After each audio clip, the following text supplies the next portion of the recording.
Welcome to another episode of The Trail Chasers. This week, I'm excited to share a truly inspiring conversation with Travis Turbo Trev, an incredible trail runner, adaptive athlete, and founder of the Rejuvenate Foundation. Travis's journey is one of resilience, passion, and purpose. After a life-changing accident and elective amputation, he made the bold decision not just to walk again, but to chase down mountains and ultra trail runs, breaking barriers for amputees and showing all of us the power of movement, both physically and mentally. In this episode, Trav opens up about the challenges and triumphs of returning to sport, pioneering the path for adaptive trail runners, and his mission to ensure mobility is a right, not a privilege.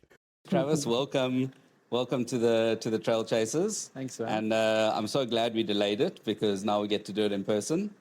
But I was saying to you before the interview that it feels like every time we try and do this, you just get busier and busier, which is amazing to see how this movement and what you're doing has grown. So I'm really happy to have you on here. I'm really happy to tell your story in a bit of a different way. And yeah, just happy to have you here at Gilnockie. So obviously this is sponsored by Gilnockie.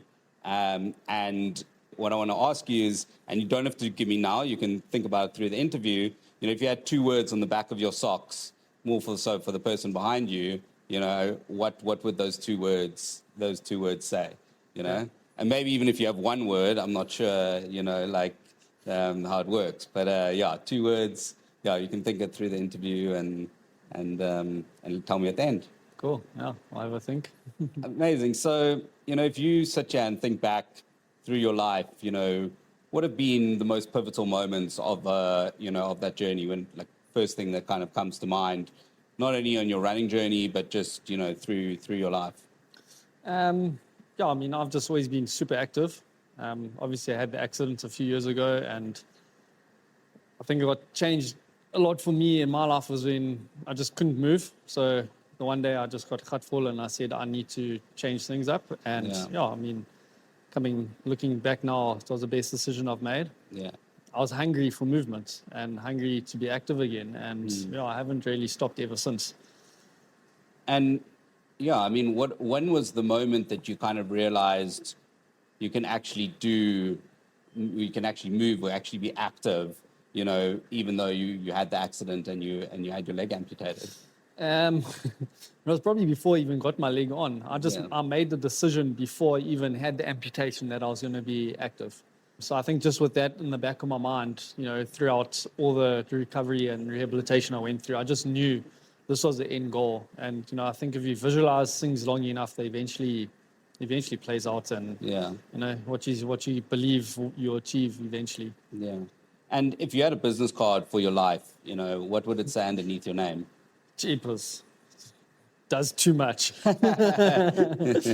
No, I don't even know. Inspiration. Maybe something like that. But I'm just doing what I like doing, It's really awesome that I am inspiring people to get moving and be active. But, if I have to look at it, I'm not doing this to inspire people. I'm just doing it because I love being outdoors. I love moving. I love running. I love just being active.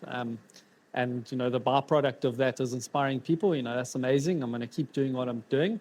And it doesn't feel like it's a job to me. That's why I am so busy. And that's why I keep doing more and more. It's just because this is such a love and a passion. Yeah. I don't feel any pressure to do anything. I just do what I want to do. Yeah. And responsibility, you said you don't feel pressure, but do you feel a bit of responsibility in that sort of inspiration? Yeah, I think it's a hard thing, where it's, as you say, you're doing it for the love of it, but then there is that kind of, expectation. So do you feel a sense of responsibility ever?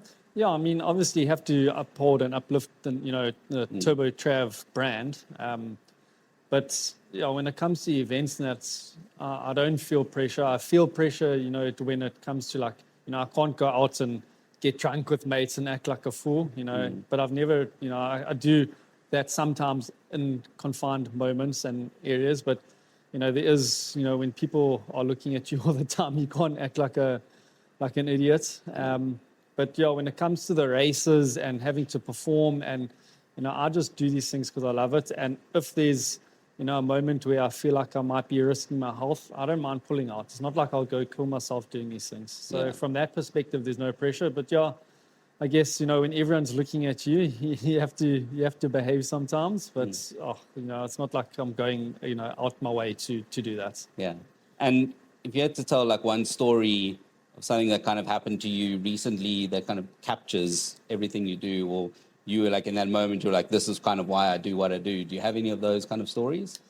It's not running related. No, so that's fine. Yeah, we That's just did myself and my prosthetist, who he makes my legs. We actually just did the Cape Epic together. And, the whole thing with that was to show what's possible with the right tools, with the right, support, funding, teamwork, hard work. It was, the whole Epic drive. It was, what's your Epic campaign? Everyone's got their own story. Everyone's got their own epic adventure, epic thing they're wanting to do. And I feel like that, campaign that we did captured, who we are, what we do, and who I am as well. Yeah, I mean, we can chat a bit about that. Where was that your idea? How did it start? What was the kind of light bulb in I'm going to do this epic? Or someone was like, hey, do you want to do the epic? Or was it your? Yeah. How was it born? The MD of OSA, so OSA make our prosthetic components. He came to me mid-year last year and said, "You're doing Epic next year." I'm like, "Oh, okay, am I?"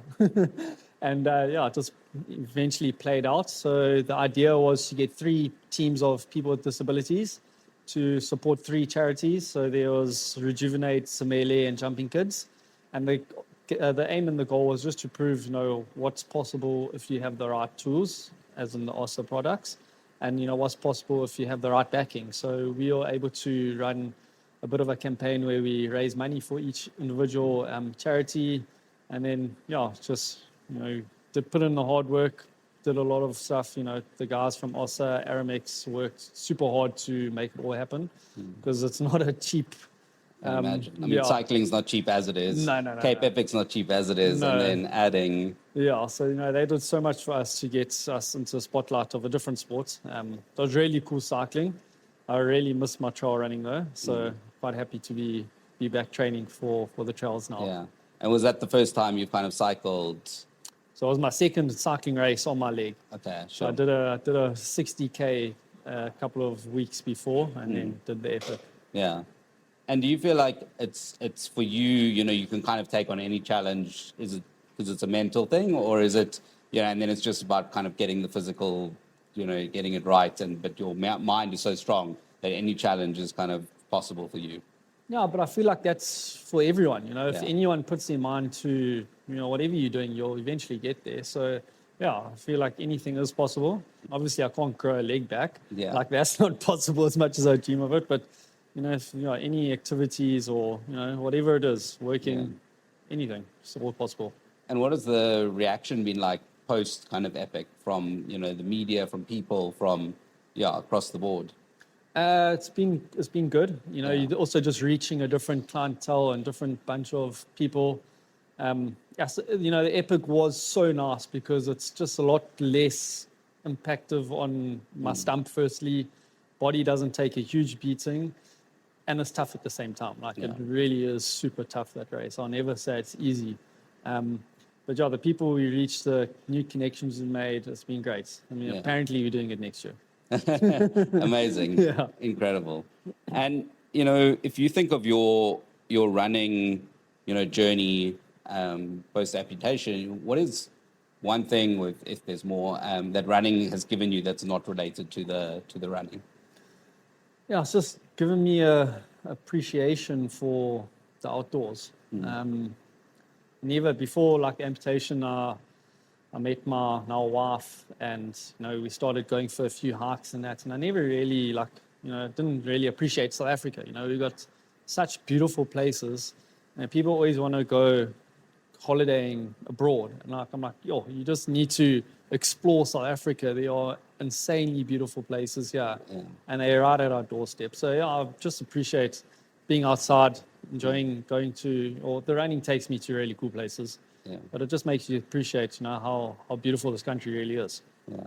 And was there a moment in a run or a race or something where you realized, wow, I actually really enjoy trail running, or this is what I want to do, for the rest of my life type thing?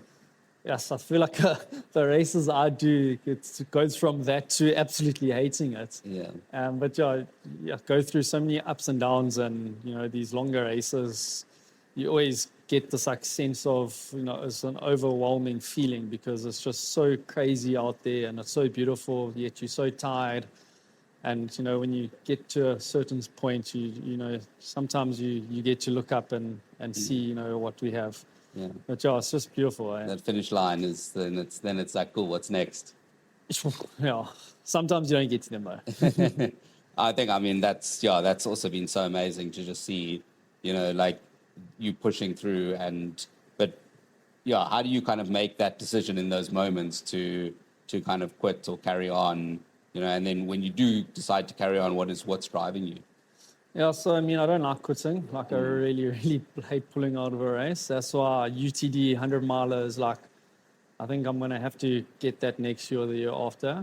But that's all just comes on, if I'm putting myself at risk, the race is going to always be there. I've hurt myself already. I don't feel like killing myself and going through so much pain just to finish a race. So, if I'm hurting and I really need to stop, I'll stop. But yeah, then again, there are times before I pull out where I'm thinking, sheesh, I can't do this anymore. And I just think back to when I couldn't actually even get up and go to the toilet at night, Those were even tougher times. So I just think back to those. And the whole reason I had the amputation was to get moving again. And when I feel like I'm being a bit of a softie and I don't want to keep going because I'm tired, there's always an excuse not to finish a race for me. Like I can always go back to my stump is sore, but mentally you just have to push through. Yeah. And it's just when I couldn't move that makes it a lot easier for me to carry on. Yeah. And do you feel like you've tuned into your body quite a bit, that you kind of know now when that, when it's kind of a mental thing, when it's a physical thing, when you're putting yourself in danger? Do you feel like you've gotten that down? Yeah, listen, like I don't know if you remember my first year at UTD, it was like year 3 months after my amputation. So I had no idea what the sensations were like on my stump, like what felt good, what felt bad, because the nerves are just all messed up there. So I don't think I ever see myself pushing to a point where I've got like a golf ball blister on my stump just to finish a race. Yeah. But yeah, definitely a lot more in tune with my body. I've learned so much, doing the whole cycling stint with a different bunch of people. They give you so much information, how to feel your body, how to push through. Just from the races I've done, some races go well, some don't go too well. So you kind of just, so I don't know, just whole long distance trail running is not just something you get up and do unless you Doug Pickard. But yeah, it's just, it takes time to learn what works for you, what doesn't work for you, how your body reacts at those different distances, different altitudes. Yeah. It's just all a learning curve. And I think like every single run you do, you learn something new about yourself. Yeah. And, I guess in many ways you're writing the playbook essentially on, on running trail, as an amputee. How difficult is that, that you kind of don't have someone who's like, hey, this is what you need to do, this is what's going to happen, this is what, like, how difficult has that been to kind of pioneer that space? Yeah, so it is. I mean, sheesh, when I first had the amputation, it was quite difficult finding people to chat to about it. I'm fortunate there's a girl in America she's from South Africa, and she does 200-mile races with a prosthetic. So I chat to her a bit. But then when it comes to like the South African racing scene, which I feel like is a lot more, it's a lot more hardcore than, some of the races abroad where, they have nice cushioned trails. There's no one to talk to, so it's just trial and error. Luckily, I'm really close and good friends with my prosthetist, so we can sit down, have a coffee and chat what's best, what blade to use, what blade not to use, how to set the socket up. So I'm actually going from here to go chat to him about that stuff next. But yeah, I mean, it's just literally go out there, and if it works, it works. If it doesn't, you have to make a plan because you can't just change it. Yeah, sure. So it puts a new light on like being prepared for the run, like in terms of, everyone says you should get used to the trails and stuff, but for you it's kind of like not okay if I can, it's like a must. And I suppose also it I guess requires a bit of failing before you get it right as well, which is must be quite difficult to deal with as well. Yeah, so like the best way to put it is like if you get a new pair of shoes and you go run them on a trail, if you don't like them, you can go to the shop the next day. For me, if my leg doesn't work, it takes like three to 4 weeks to get the whole setup right. And once that's right, if you try it and you don't like it again, it's a whole nother process of doing that. So yeah, it's just, but luckily I work with good people who kind of understand sport and movement. So, you know, they're really good at what they do. It's wild to think about. You know, when you first started running, can you take me back to that moment and you know, where you were in your life, what was going on, and how that sort of, that you know, that spark happened or that idea happened, how you kind of started? I'm can't even think of the year. I think it was 2019. I was a personal trainer at a gym up in Hilton. And I don't know if you know Matt Dove. No. So he's a real undercover, crazy runner. So he just tried to do double Everest on Sonny Pass. Oh, wow. Okay. He's done Tour de Glacier. Sure. So he's a crazy runner, and he trains there. And he kept saying to me, "Stop doing all this gym stuff. Come for a run." I'm like, "Oh, running's easy, man. Come on." Yeah. And yeah, I just guess he challenged me, so I went for a run. Found out it wasn't as easy as I thought it was. And yeah, just, you know, because it wasn't easy and it was really challenging, I was hooked. Now I remember doing a 21K and I got to like 19. I'm like, I can't go anymore. Like my legs don't want to work. My knees are sore. Whole body just hurts. Yeah, I guess like, you know, having that like sense of I can't do something and then getting through it, you know, and then you're like, oh, maybe let's see how far I can go the next time. Yeah. And, yeah, that's when I was hooked. Yeah, and trail? Yeah, so it was trail. Oh, it was trail, okay. Yeah, it was trail. And then I went and I entered Lesotho. Yeah. Lesotho Ultra, so it's at 52. Okay, cool. And I remember a friend also said that like there was this one part that made him cry. And I'm like, no way, it will never make me cry. And it literally did. They send you down this crazy like 52 switchback hill. You get to the bottom, shows you like a left to go for the 38 and then a right for the 52. They always do that. And they literally send you straight back up the hill. Yeah. And you run up to 3,200 meters. I'm like, geez, like, okay. Yeah. So yeah, that was my first like ultra run. And then from there I decided, okay, because now I'm a runner, I've done an ultra distance run, I have to do comrades because in Natal, you're only a runner if you've done comrades. So then I didn't start training for that. I eventually did mid-mile 8 miler, and I didn't swim for like run for 5 months. And then I went and I entered Deloitte's marathon. So I ran that, and all my clients who are personal trained ran it with me, and they literally dragged me over the finish line. I think I had like 1 minute left to qualify. Oh, wow. Okay. So I got like the last batch seating for comrades. And then I had my accident a week after that. Sure. Yeah. Sure. I mean, yeah, it's like you obviously, preparing for comrades, had the accident, and was it like then, like running's done for you, you know, and how far in that running journey, I mean, you've said like physically how far you were, but were you at a stage where running was like your life, you were deep into it and was like you couldn't think of doing anything else type thing, or were you still like, ooh, I'm not sure about this running thing? Yeah, so I mean, like I was really enjoying my running. Like to enter comrades, you have to enjoy running a bit. Yeah.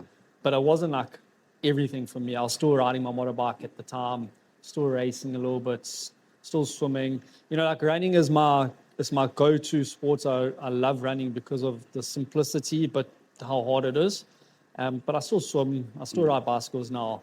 And I think for the rest of my life, I'll always be like that. But my true passion is to be out in the trails, out in the mountains. But yeah, it was definitely a bug that bit harder than, you know, any other sport I've done. Yeah. And then obviously you had the accident, and then was it like, I'm never going to be able to walk or run or do anything? What is that? How did that like feel? And, you know, what was the kind of things that were happening in your mind at that time? Yeah, so the accident was a week before lockdown. Yeah, I mean, I had the accident. I just thought I broke my leg. I thought I'd be back in a couple of weeks. Luckily, you know, it was during COVID, so we couldn't really do much. But yeah, when things started to get worse and worse, I knew that something wasn't right, and the doctors told me I'd never run again. Yeah. So actually, that's what ultimately led me to, having the elective amputation, is because they told me I can't do all these things that I really just started loving. So that's when I started reaching out to people, found the Jackie from abroad, saw she was doing 200 milers on a prosthetic, and I was like, I can do that as well. And I really want to run again. Like, that was the goal. Like, I really wanted to get back into the mountains. Yeah. For me, it wasn't always about the running. That's why I choose to do these longer runs, is because you're not running them. It's more of a walk run. But it was just being outdoors, being in nature. That's what drew me to the whole decision.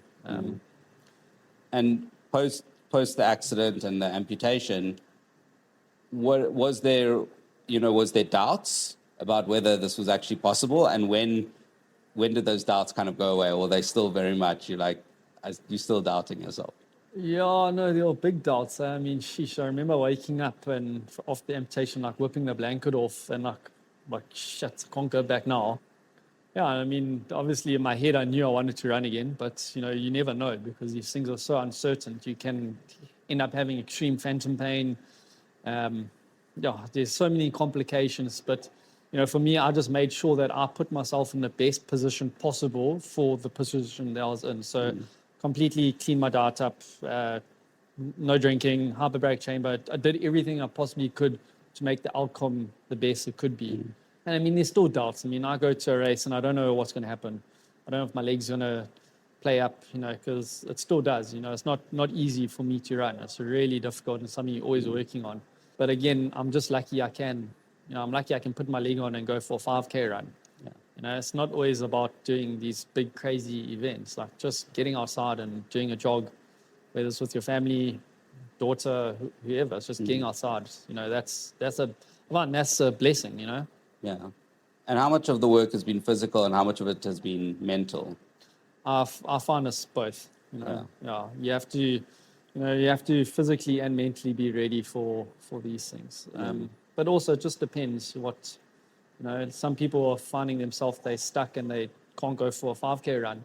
I feel for them it's probably more mentally challenging to get up and go running than for me to go do a 52K run.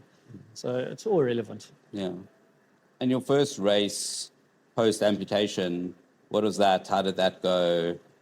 So my first race was, it was Wesa. I can't remember the distance. I think it was 50K. Yeah. Your first race was a 50K? Yeah, my first race was a 50K race. Were you still in that very much like, well, I did it before, so I can do it again, like no problem? I think I was still a bit goofed from the drugs. Yeah. So it was Wesa 50. Yeah, I don't even know what made me do that. I think, so again, it came back down to Matt Dove. So he used to rehabilitate amputees in the British military. And he said to me, Chav, he gave me no sympathy. He's like, just get running. Him and Rob Graham are my running coaches, and I've worked with them since then. And they literally gave me no sympathy. It's like, 20K run today, go do it. Don't care what you say. And then he just said, here's a cool run. It's got elevation. It's right at your doorstep. If you want to pull out, your mom can come fetch you and take you home. That's definitely motivation. There's no way my mom's coming to fetch me from this thing. Yeah, so I mean, that happened. I don't even remember the dates, but I then entered Karkloof 50 miler, and that race, which actually meant quite a lot to me, because that was exactly 6 months post my amputation. Wow. I did Karkloof 50 miler. Sure. Yeah. And, I guess before, during, after that 50 miler, was there still doubts? How was it on the start line of that race? What was kind of happening in your head? Yes, I was just excited, eh? Yeah. For me, getting to the start line was already an achievement. Yeah. So, whatever happened after that, I didn't really care. And that's how I'm going every single race I get to now. Like every single event, every single race that I try, I do, I make sure that I train and do everything I possibly can to make myself as ready as possible. So when I get to the start line, I know that I couldn't have done any more to make this outcome better. And whatever happens after that, it happens. Whether you finish, you don't finish, you have to pull out. It doesn't really matter. If I did whatever I could do to do it, I'm happy. And you mentioned a bit about your coaches, but take me through that, I guess, those first 6 months, but also that kind of process of getting a coach on board and I guess it's a very non-traditional thing where, where they're like, okay, cool. And I suppose the guy you said Matt did work with amputees in the army, so he probably did have some experience. But how did that come about in that process? Was it a lot of learning from both sides? Yeah, I mean, it's been a lot for them. So Rob is my main coach. Matt's assists him where possible. But yeah, I mean, for me, it's just communication. I feel like, no runner is the same. Your running style compared to my running style is totally different, and what works for you won't work for me. So yeah, Rob and myself just, we chat a lot. Obviously, I have to be very cautious. I can't just run all the time because of my stump. But yeah, those first couple of months, I didn't know what I was doing. I don't think Rob knew how to coach. He just wasn't sure how to handle, if I can't run today, how do we simulate running as close as possible? And that was something that we've all, I've got a team of people that are helping me. Luckily, I've got friends in every department or bio. They're all my really good friends. So it's quite easy for me to work around this stuff. Yeah. But yeah, it was just a bit of a gamble. Yeah.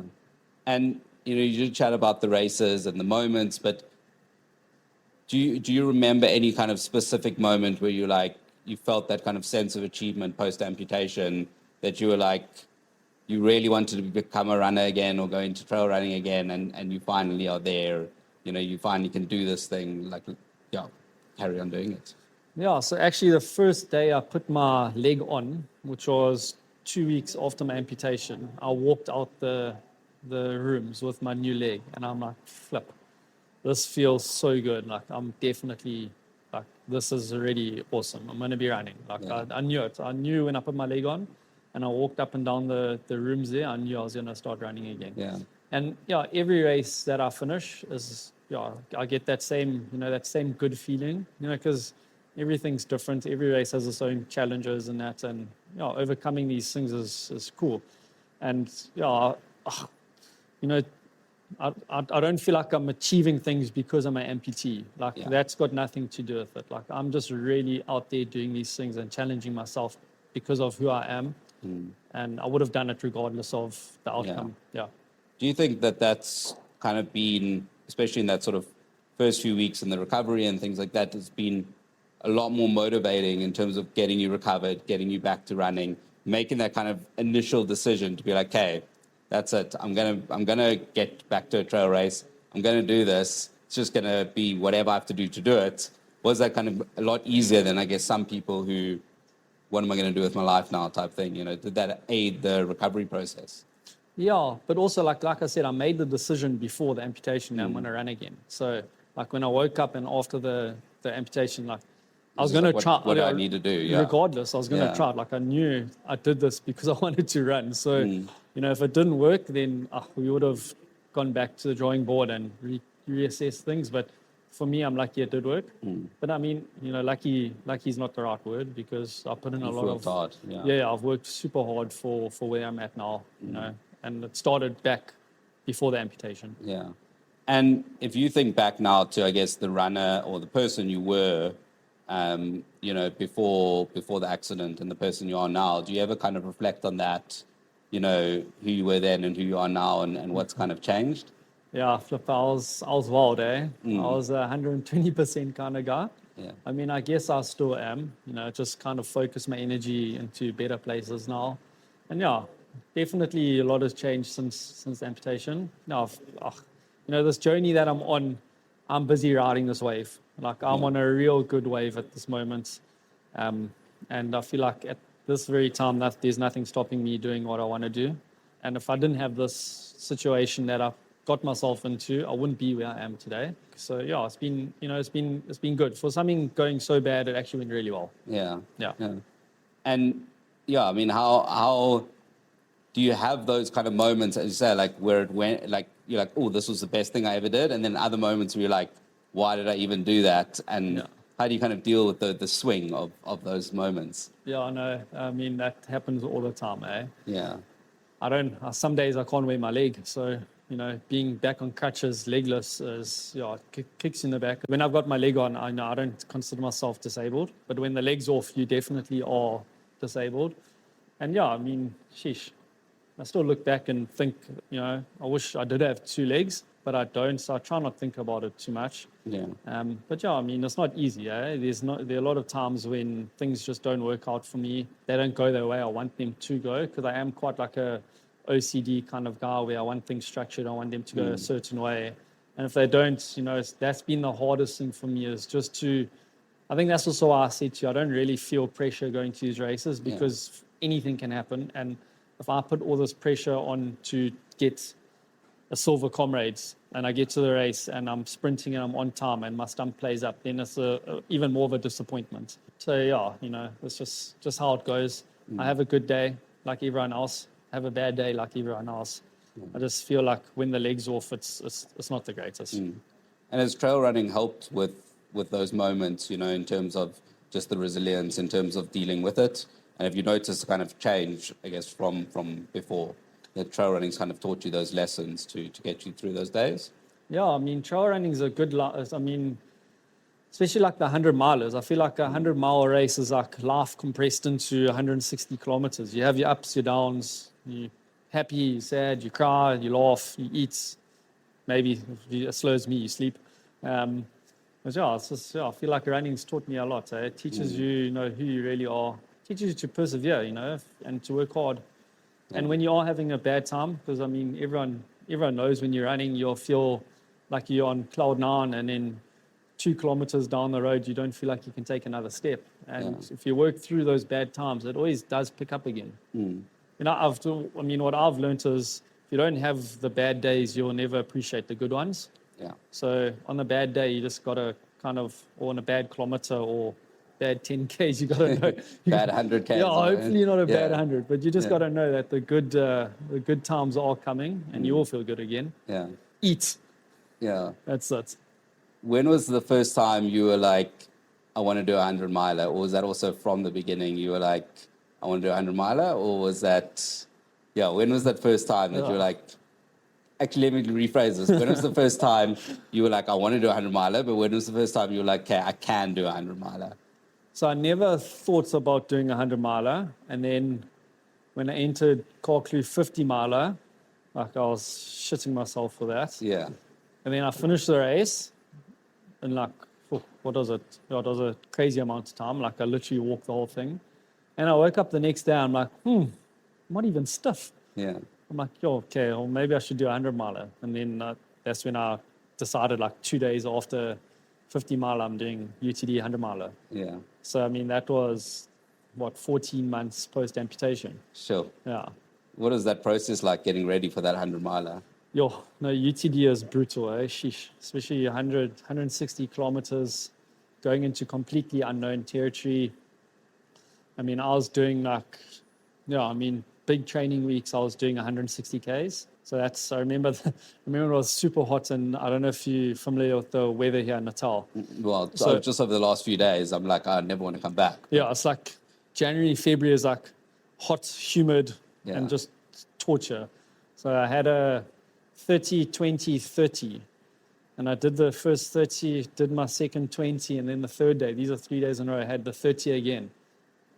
And I just felt like I had absolutely nothing left. Like I didn't even know if I could put my shoes on that day. Sure. So it is brutal, but again, if you're not putting in those kind of efforts for these big races, you're going to get there and it's going to be terrible from start to finish. Yeah. And I guess that's not the point. And what is it like on the start line of that UTD 100 miler?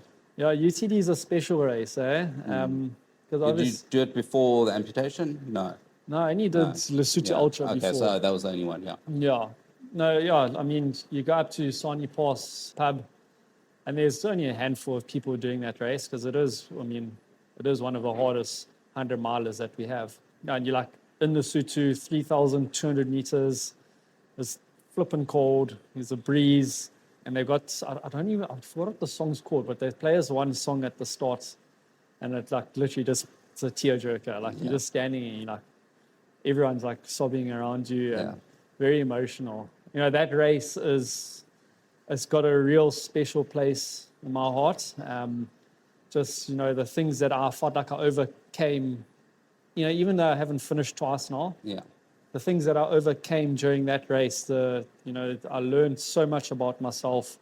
You're doing a 60-kilometer in Lesotho all by yourself. Like, there's literally not a single light around you when you're at the back like I am. You're out there for 36 hours. It's just quite a, it's a spiritual race. I wouldn't put a specific religion around it. I'll just say that, for anyone, it's quite a spiritual feeling being out there and being such an insignificant person, on this planet. We just are who you are, and it makes you feel like there's a lot more out there than what you think. The beautiful race. I'm very upset that I didn't finish my original one because they've now changed the loop. Yeah. So we're only doing 30 Ks in the top now, and then they send you down. It is very understandable though from a organization part. But yeah, I think maybe I'll end my career on that one. And yeah, tell me about the DNFs, what kind of led up to, I guess, the first one, and were things going well up until that point, or was it like, okay, this is going to be, if I am going to even finish this, it's going to be a push? Yeah, so that first UTD year, it was just a struggle. So there were massive floods in KZN. So I actually I picked my new leg up, which I'd never run in before, 2 days before the 100 miler. Went up there, literally put the leg on there, went for a little jog, thought it was all right. And still, I wasn't sure of the sensations, what's good, what's bad, how to adjust. The altitude plays a massive role on my stump. So my stump actually shrinks quite a bit up there. And then when you come down, lower elevations, the stump swells up again. Yeah. So I developed a little, coming down Sony Pass, which is 60, I developed a tiny little blister. And by the time I got to the bottom, I don't know what happened, but the thing just got bigger and bigger and bigger. Got to the 100K mark, showed everyone, was really battling to walk.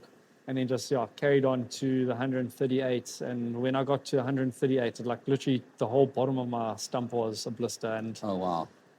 I was getting quite delusional at that time because I hadn't slept for 38 hours. So I had a quick nap, and then I woke up from my nap, and it was my mistake. I actually slept on a downhill with my head up. So my stump just rushed with blood and fluid. So then I couldn't even get my leg on. It wouldn't fit in. And that's where I had to make the decision to call that one. Yeah. I'm glad I did, because if I caused any more damage, I'd still be feeling the effects today. Yeah. Yeah, and then UTD number 2, that was a weird race. So felt flipping amazing, really good. I was I'm going to get actually a good time here for anyone. Felt super strong, and mentally I was in a good place. And then it was coming down 12 Apostles, and I got this little itch behind my knee. And I was it's probably just a little bit of chafe. So I took my leg off, and I had a little pimple there.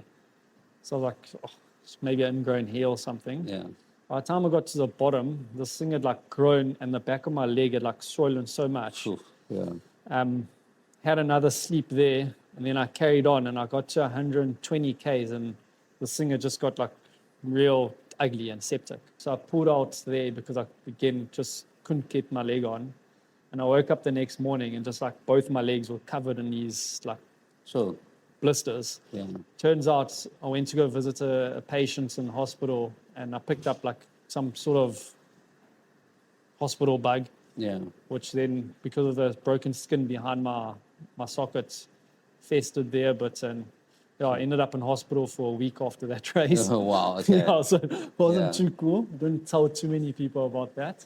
But I think next time around, I've given it a break last year. This year, because of Epic, gave it a break. If I do Epic next year, I'll probably have to give it a break again. But when I go back to UTD, I'm going to make sure I'm 100% ready. Make sure I'm not doing silly things before. Yeah. Because I really want to finish that race. That's the top of my list of things I want to do, and that's get that cowbell at the finish line. Amazing. And if you think of your life right now, what are you learning from running at the moment? What is it kind of teaching you about the person you are now, and this changed person that you've kind of become? No, running teaches you whatever you want to set your mind to, you can do it. There are a lot of like things that you don't believe you can do until you put in a bit of work. And it's also not, things don't just happen overnight. You know, if you have a goal, it takes a couple of months to achieve that goal. So it's teaching me patience. I've never been too patient. I like things done straight away. But yeah, it's a bit of a difficult question because like ongoing learning, you know, you're learning all the time. Things change, meet different people, do different races. So yeah, just feel like, you know, enjoy the journey. Yeah. Enjoy being able to move. Enjoy being out there in nature because you never know what can happen enough. Things change, you know, things can happen which you are unexpected. And I just feel like, you know, you're always thinking of a million other things. Yeah. Sometimes it's nice to think about, you know, putting one foot in front of the other. Yeah. What are you struggling with at the moment? Sure, I'm just working a lot. Yeah. How do you kind of balance the different parts of your life? Because it feels like you've got a lot of multiple different fingers in different pies. So how do you kind of balance or manage or? Yeah. I feel like people think that like I make things look easy because I'm like going all over the place. But, you know, I'm up at 4 every morning, start work at 5, just so I can earn a bit of bucks there. Try get a run in after like 9 o'clock when I finish off with my clients. And I've got the charity that I'm running. You know, the end goal is to get the charity to a place where, you know, it's my full-time job. But at the moment, it's not at that position. So doing whatever I can to be able to still do the charity because that's like my main passion. And, you know, it's so nice that I can use these massive platforms like Epic, Mont Blanc to promote what we're doing with our charity. But yeah, I mean, sheesh, I'm up for all the challenges and I really like doing it. But sometimes it's difficult, you know. Sometimes I think and I sit there and I say, sure, is this actually worth, you know, all this effort I'm doing? Because, you know, at times it doesn't feel like it is. Yeah. But everyone feels those things, I think, in life. That's how businesses go. But yeah, I am busy. But yeah, hopefully it pays off eventually. And what keeps you going when you have that moment where you're like, is it all worth it? Like, I can just, you know, like quit everything and just live my life type thing. Yeah, you know, with the charity work I'm doing, I'm visiting people and meeting people who have zero. Like they literally have got absolutely nothing. For them to get into town takes them 7 hours because they have to get someone to literally carry them from their house up a hill. Like the people I'm dealing with are like deep rural. Like they have to climb a bank like that steep to get to a point where a taxi can actually fetch them. So yeah, you know, just when I'm feeling like this, I just look back to those people, and we are making a very big difference in people's lives.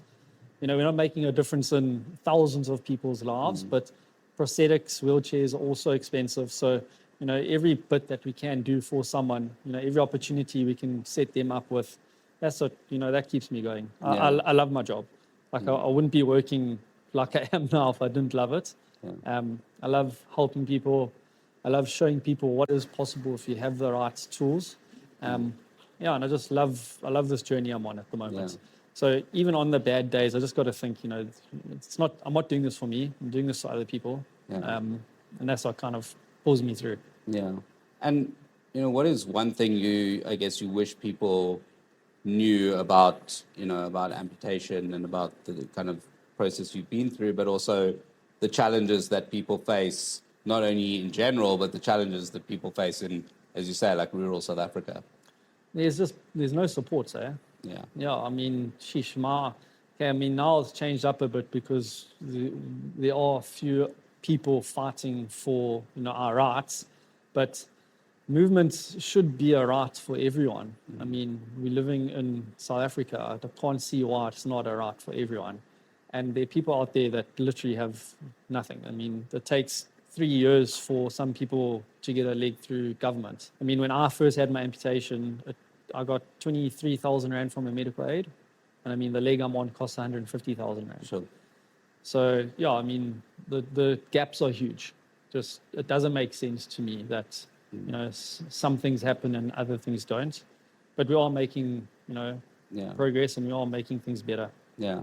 And, you know, on that kind of I've heard that the legs are like really, really expensive.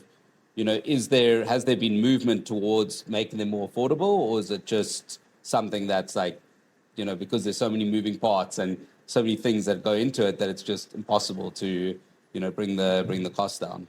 Yeah, the technology behind these things is crazy, eh? There are obviously cheaper options out there, but we're trying to see our patients through a longer period of time instead of giving them something for a year and then they go back to the way they were before.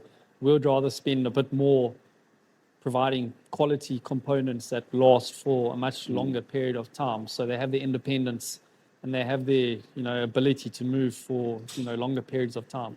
But there are cheaper options out there.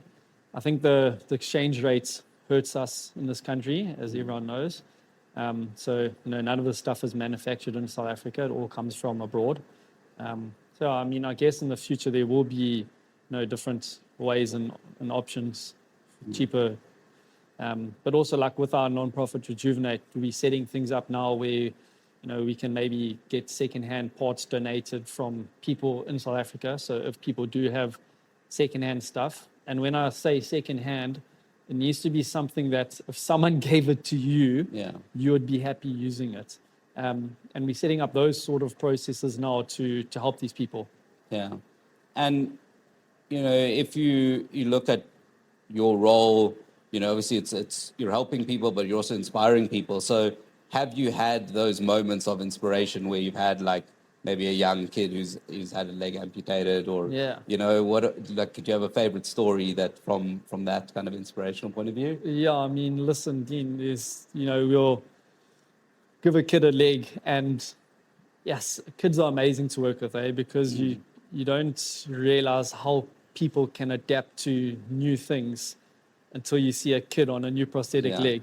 Like you put them on this leg and within 2 hours they're running up and down. Yeah. So we've just worked, actually, so when I went to New York Marathon, New Balance helped out and we did a whole fundraising campaign for a kid named Mvelo. If you look on our socials, you'll see him. So he lost his leg. It was a bit of a unknown disaster that happened with him, and ended up losing his leg through the knee. I met him through a few community workers, and this kid was just like a ball of joy, like super humble, smiling, active, running around on his crutches. Got him a leg, got him into mainstream schooling.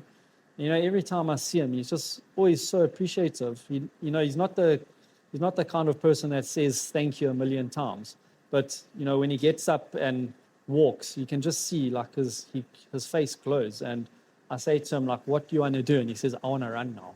Sure. So he's a kid that's is really inspiring to see, because the higher up you go with amputation, the more moving parts there are, the more difficult it becomes. So with him having no knee and no ankle, that's 2 joints we have to look after. So also the price goes up. And he's just flying. He's doing so well. Amazing. So now, nice looking at someone like him, seeing him in November when I got back from New York, to now with him in mainstream school, doing well at school as well, and running around. It's just amazing to see. Do you see a vision sort of yourself in the future having almost like a coaching academy with a whole bunch of kids that are just thriving like all over in different races, trail, road, track? Is that the kind of vision? Yeah, the thing is, logistically, prosthetics is a nightmare. Yeah. It's just so hard. But yes, if we can get more adaptive athletes out onto the trails, it would be amazing, And I think people are now starting to realize that you can. I've met a girl in Cape Town. Her name's Rensha. So she's also crazy. She lost her leg. A garbage truck hit her. Wow. While she was on a bicycle. And her first real event she just did was epic with us. Sure. And it's been, I think, a year since the amputation. Yeah. So, seeing her, overcome that, it's inspiring to see other amputees doing cool things. And hopefully we can get more people who we're helping, through Rejuvenate to do sports and get on the trail. And how have the attitudes, from the public, from race organizers, from the media, how's that shifted through the few years that you've been, in the sport or in the industry? So yes, it's a bit of a difficult question, because when I go to a race, I don't really feel like I need any special or not that I don't feel like I need. I don't want any special treatment. But there are, that's when I first started trail running. I've now like learned that actually we do need some different things and changes. South Africa is getting there. Guys from George Mutt, they love helping out when I need to, come and get some stones from them. But now I'm with like UTMB, be doing a whole adaptive athlete inclusion where we're setting up a process where, people with disabilities have a different sort of way of getting into these races. And then at the races, we don't have special treatment, but like, when we get to aid station, we do need to sit down, take a leg off, make sure we have enough water to wash the legs. So like they're now adding those sort of things at the races because, we don't have a Paralympics being trail running. Paralympics is specifically designed for people with disabilities. At a trail run, if you go to which I love, a trail run which has no organization, those are my favorite. And you go to one of those and it's like literally a flipping table in the middle of the mountain with nothing, with like a couple of bottles of Coke and no chairs. Like that stuff can be a bit difficult. If you go to a race expecting special treatment and you get to something like that, you're going to be, rude awakening. But I feel like it is getting to a place now where people will start, I don't ever want to see it having like special treatment, but if there can be little procedures in place that, help us out just a little bit, then it would be cool. Yeah, amazing. And, otherwise, short, medium, long term, what does that look like in terms of running, cycling, but then also business and the charity? Yeah, I'm never going to stop running. I think I might stop doing like the long, crazy races and maybe focus on like some speed work. I really enjoyed the marathon I did last year. But at this point, like I said, I'm riding this wave. So doing these I'm super fortunate to be able to go and do all these awesome races. I'm super fortunate to have everyone supporting me that does support me. And we're using this whole tool to drive my non-profit, so Rejuvenate South Africa. And it's really awesome to be able to be active, which then, translates to what we're trying to achieve through, the non-profit, which is to bring movement to people who otherwise don't have it. So long term is to get Rejuvenate to run as a full-time non-profit. I can't see myself ever stop moving. I think my wife will kill me if I didn't train for something. No, I'm the same. Yeah. Like after Epic, I think after a week two, she's like, flip, I can't wait for you to train again. But I want to be moving for the rest of my life. And I don't know, you never know.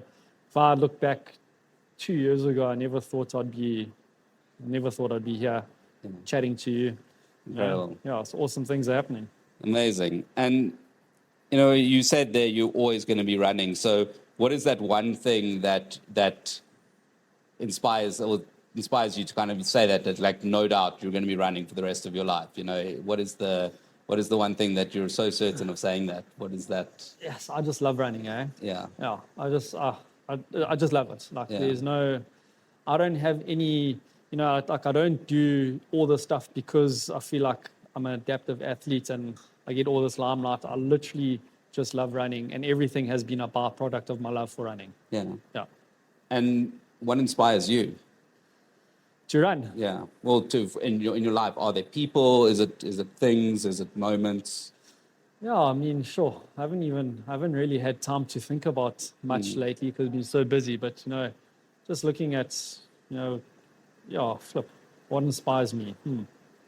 I need to think about that one. Yeah. You seem pretty self-driven, that why is definitely driving you as well, which I suppose is so important, that it's not an external thing that's kind of driving what you're doing. Yeah, I think I've just got too much energy. And I asked you about those two words. So have you had a chance to think about it? Yeah, mine would just be keep moving. Yeah. Keep I love moving. that. Yeah. One step at a time. Yeah. Go slow, don't stop. Yeah.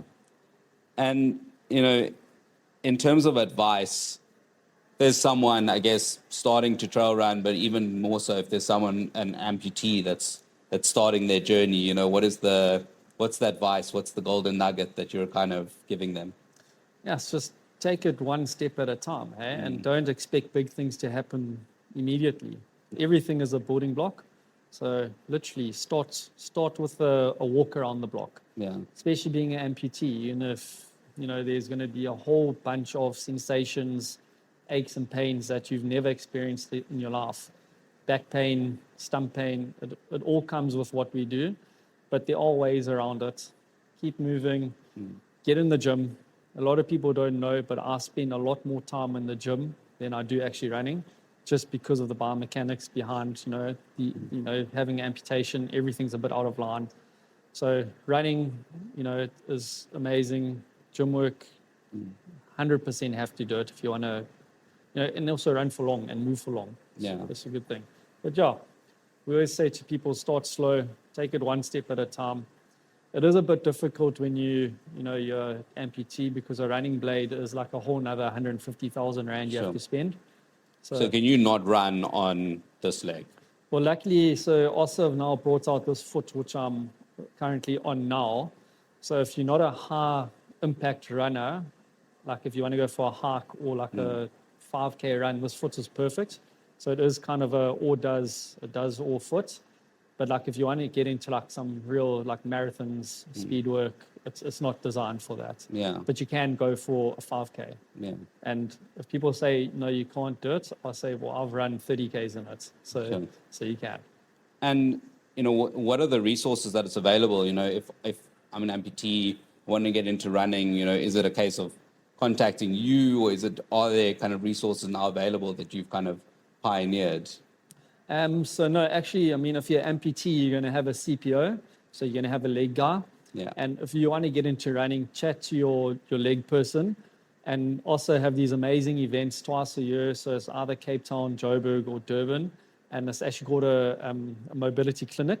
So what this entails is all amputees who are interested in moving a bit more than just getting up and walking, get invited here, and they bring a whole bunch of different blades, and they literally just connect you up to a running blade, and we do a bunch of cool activities during the day. And it's crazy to see, like the last one I went to, Liesel is this elderly lady, not elderly, but she is older than I am. And she was battling to walk when I first got there. And like we taught her, walked her through everything. And by the end of the day, she was running up and down on a prosthetic blade. So if you are wanting to get into running, just chat to your CPO and tell them you want to go to a mobility clinic. What's that like when you see someone running for the first time or something like that? Well, what does that feel like for you? No, bro, it's amazing, eh? Yeah. Like especially when people they put the running leg on, because a running leg is completely different. Eh? It's like you got that much contact, like it's pretty much on your toes.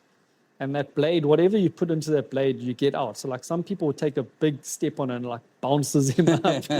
So when they get the hang of it, it's flipping awesome to see. And like people are like, holy crap, I can do this. Yeah. Like I thought I couldn't get up and walk, and now I'm running. So it's quite inspiring to see. And every single time I go to a mobility clinic, like I'll meet someone new, and it's always the same. Like people don't believe they can do it, and we teach them, and at the end of the day you see them actually running, and that's inspiring. Like it really is inspiring to see that. It must be incredible. Yeah Thank you so much. That was incredible, so inspiring, and honestly, just keep doing what you're doing, keep riding that wave, as you said. And if people want to get involved, with the charity, what is the best way, and how can they do that? So obviously, like I said earlier, mobility is expensive. So we don't expect people to donate a leg or a wheelchair because it's pricey. But we're running this really cool campaign at the moment, which is affordable for everyone. So we're trying to get 100 people to donate 100 Rand a month. We're calling it the 100 Club. And if we get 100 people, it means we can donate a wheelchair every single month. Sure. So catch us on our socials, which is just rejuvenate.sa or www.rejuvenatesa.com. And you can go see on the one tab at the top there, we've got our 100 Club option, and you can sign up to a debit order. If you want debit order, you can do a transfer for, the year, whatever's easiest for you, whatever you feel like doing. But I feel like sacrificing 2 coffees a month to get someone moving, we can all sacrifice $100. Obviously never begging people to donate, because not the way we do things, but $100 to get someone moving. Amazing. Thank you so much. It was a Super. privilege. Lekker, my man.